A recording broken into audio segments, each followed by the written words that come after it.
আসসালামু আলাইকুম সবাইকে লিটল শেয়ার থেকে স্বাগত। আমরা আসছি হচ্ছে দুহার দাদার বাড়িতে। তো এখন আমরা একটু রাস্তায় হাঁটতে বের হয়েছি। আসলে গ্রামের হচ্ছে গিয়ে এরকম পরিবেশ তো আমার মেয়েরা খুব কম পায়, তাই একটু ওদেরকে নিয়ে হাঁটতে বেরোছি। মাম্মা কি করো তুমি? খেলা করতেছ? সামনে আছে আমার ছোট মেয়ে। এই যে আমার ছোট মেয়ে তিনু, আর হচ্ছে আমার আপা মাম্মা।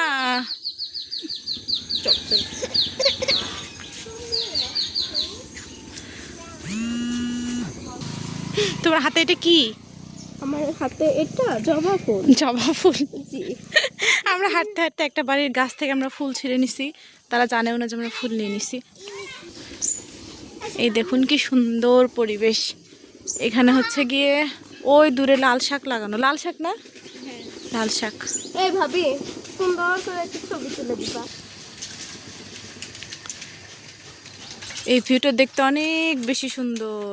গাইস আপনারা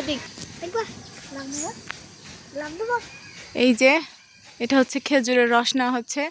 আমার শ্বশুরবাড়ির এলাকাতে এগুলো খুব হয়। প্রত্যেক বাড়িতে বাড়িতে এরকম খেজুরের গাছ আর এরকম ইয়ে করা হয়। আমরা রস খাবো ইনশাল্লাহ, সেগুলো আপনাদের সঙ্গে শেয়ার করব। চলেন আপনাদেরকে গাঁদা ফুল দেখাই। আমরা রাস্তা দিয়ে হেঁটে যাচ্ছিলাম, তখন দেখলাম একটা জমিতে গাঁদা ফুল।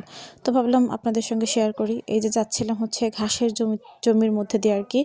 এইগুলো হচ্ছে গরুকে খাওয়ানোর ঘাস। এগুলো কিন্তু নর্মালি অনেক বড় হয়, আখ গাছ বা ভুট্টা গাছের মতো, কিন্তু এখন এগুলো ছোট ছিল। তো এই যে আমরা এই ফুলের জমিতে চলে আসছি। তো এই মাঠগুলো হচ্ছে একদম আমাদের বাড়ির পাশে। তো এখানে বাড়ির পাশে সচরাচর এত বড় মাঠ থাকে না, এগুলো ছোট, ফুলগুলো খুব বেশি না। আর যেটা অ্যাকচুয়াল মাঠ অনেক বড় জায়গায়, সেখানে অনেক সুন্দর সুন্দর ফুল থাকে। আর এই যেমন মেয়ে বলছিল এখানে ফুল উঠিয়ে দিতে। আর ওই যে পাশে দেখতে পাচ্ছেন লাল শাক, ওইগুলো হচ্ছে বীজ শাক। এগুলো কেউ এখন খাবে না, ওটা বীজ করার জন্য রাখছে। তো আমার ননদ আর আমার মেয়ে, আমি বারবার মানা করছিলাম, তারপরে কোন ফাঁক ফোঁকের বারবার ফুল উঠাচ্ছিল। তারপর ভাবলাম থাক চলে যাই, কারণ ওই যে একটা চাচাকে দেখতে পাচ্ছেন, উনি হচ্ছে ফুলের জমির মালিক।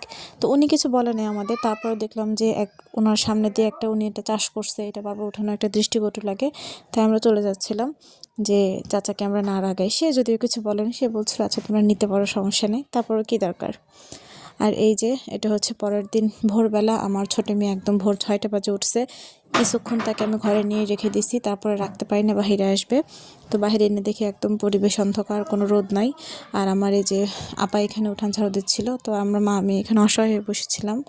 আসলে এত সকাল ওঠার কোনো অভ্যাস নেই, আবার হচ্ছে উঠেও খারাপ লাগতেছিল। আর সবচেয়ে বড় কথা, প্রচণ্ড শীত, তখনও রোদ ছিল না, মাত্র আকাশটা চকচকে হয়েছে, সে অবস্থা। তো তারপরে যে আমরা এখানে হচ্ছে গিয়ে আমার শাশুড়ি ননদেরা বসে পড়েছিল হচ্ছে বড়ি বানানোর জন্য, কুমড়ো বড়ি আর কি। আমার শ্বশুরবাড়ির অঞ্চলের হচ্ছে এটা একটা ঐতিহ্য, কুমড়ো বড়ি। তো এখানে কলাইয়ের ডাল থাকে আর হচ্ছে কুমড়ো কোরানো থাকে। যারা এই সম্পর্কে জানেন তারা তো জানেনই। তো এটা অনেক রকম প্রসিডিউরের মধ্যে দিয়ে করতে হয়, দুই তিন রকমের পদ্ধতি অ্যাপ্লাই করতে হয় এবং 2-3 জন মানুষ নিয়ে করতে হয়। প্রথমে কুড়ানো কুমড়ো, তারপরে হচ্ছে গিয়ে কলাইয়ের ডাল পেস্ট, এগুলো মেশাতে হয়। তারপরে এরকম অনেকক্ষণ ফেটিয়ে নিতে হবে। তারপরে যখন ফ্লাপি হবে তারপরে সেটা দিতে হবে। এই যে আমার শাশুড়ি এখানে দিচ্ছিল। আমি আসলে এগুলো পারি না, আমি আমার বিয়ের পরে এবার নিয়ে হয়তো 2-3 বার দেখলাম। তো এই যে আমার শাশুড়ি সুন্দর করে এখানে দিচ্ছিল।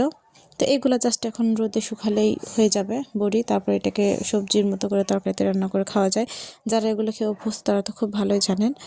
আর এগুলো আমার মনে হয় সবাই অনেক পছন্দ করে, যারা নিজেরা বানাতে পারে বানায়, যারা কিনে খায়। তো নিজের হাতে বানানোটা তো ভালো। তো সবাই ভালো থাকবেন, দেখা হবে পরের ভিডিওতে।